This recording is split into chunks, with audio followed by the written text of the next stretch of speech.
To understand the world and the international order of the world, you should go to really high level gangster movies or about organized crime at a national level. Okay, and major countries are really like mob families or organizations of major countries like or like mob families, and they control territories and they have influence. Now they don't control everything down to the block level, but fundamentally they have spheres of influences and contacts. And to keep from fighting each other, they have a syndicate, a commission. That's what makes it organized crime, so that they can work out their differences and understand how they do business with each other. And every organized syndicate has to have a leader, a chairman of the board, but somebody has to be in charge. And over time in history, uh, that chair changes. And for the last 80 years or so, the United States has occupied that chair because coming out of World War II, when the world was decimated by World War II, the United States was the only country that fundamentally had the capacity to be in charge.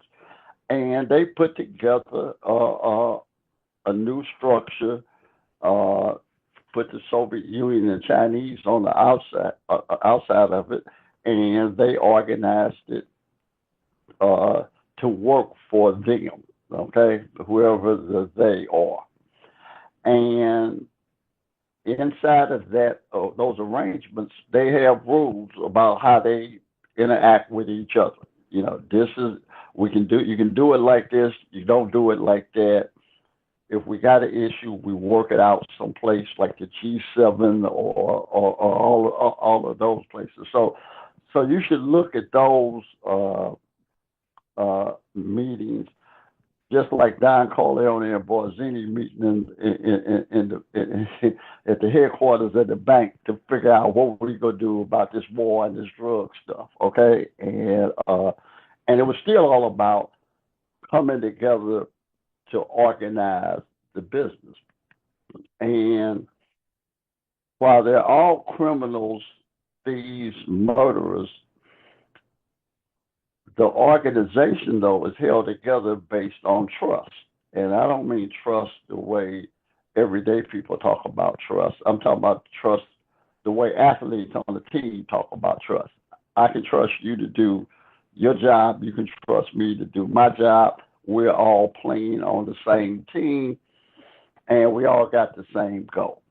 And we maintain an order and we minimize conflict resolution because conflict is bad for business. It ain't got nothing to do with right or wrong. It's just bad for business.